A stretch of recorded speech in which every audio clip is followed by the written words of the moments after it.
So when I was a senior in high school, we had this guy who my dad knew. We're going to refer to him as Uncle Dougie for the time being, because I don't really want to use his name. You'll figure out why as the story goes on. So my dad knew this guy. He played college baseball with this guy who became the drummer for this band who became like a really, really famous country band in like the mid to early 90s. And the head guy in this band, Uncle Dougie, hit some legal troubles and was just getting out of jail from these legal troubles and was kind of down on his luck and needed a place to stay.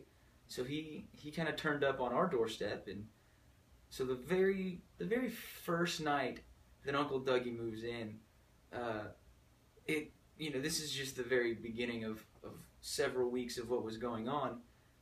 And so it gets to night number one. My dad's helping him unload everything. He's got just a ridiculous amount of stuff, and it's all just random, useless. There's a wildebeest head still in our garage somewhere that he brought. I have no idea why that's like one of the possessions that you would keep with you in this time. A wildebeest head? Wildebeest head. Wow. Yeah, the taxidermied wildebeest head. Huh. And so, somewhere throughout the move-in process, my dad lets Uncle Dougie know that he can't smoke pot in the house. It's just, if you're staying with us, you can't smoke pot. That's just how it goes. And he does not take this very kindly, and he just starts shouting very, very loudly. And when I say like that he was shouting very loudly, the way that our house is laid out, it's very long, and there's like the upstairs portion on one end.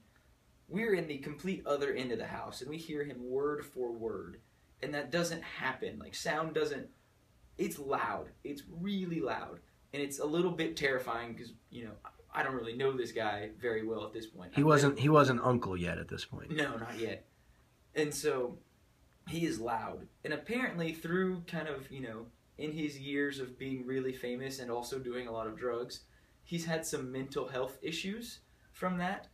To where I guess his whole shouting experience ended up kind of kicking him into one of his just weird mental health problems, to where what happened was he had decided that he is now in the military. This just, clicks in his mind. He's in the military now. So he finds some kindergarten safety scissors that were upstairs, and he had like shoulder length hair when he got there. But then he takes the kindergarten safety scissors and chops all of his hair off. So he now has this very poorly done military-style haircut with gaps and holes, and is about as good as you can do with kindergarten safety scissors. But those were not meant for cutting hair. He finds a bongo drums and flips them over, and the bottom's hollowed out.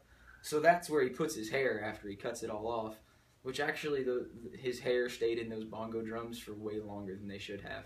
Like, he was gone and the hair was still in the bongo drums for an unhealthy amount of time. It was a little gross.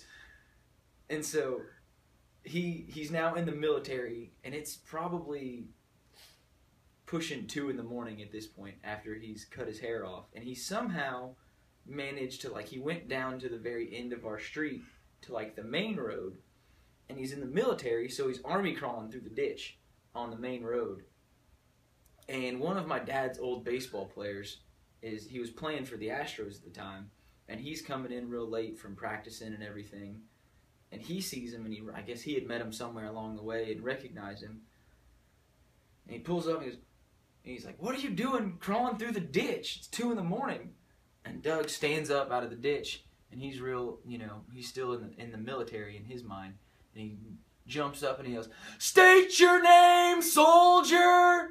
to the guy in the car. And he goes, "Doug, it's me, you know me, get in the car, I'm going to take you back to Coach Lynch's house." And I guess somewhere along running into this guy, he kind of kicks out of his military phase and decides that he's going to go with him and go back up to the house. And so it's, 2 in the morning at this point, drives back up to the house. Doug comes running in the house, and he's all kinds of excited about finding Troy, the guy who's the baseball player. And he comes running into the house. "Coach Lynch, look who I found!" And that was, it kind of kicked him out of this first night's worth of interesting events. And then my dad had to sit down with them all and kind of explain to Troy what was going on and what had happened. But that was night number 1 of Uncle Dougie's stay.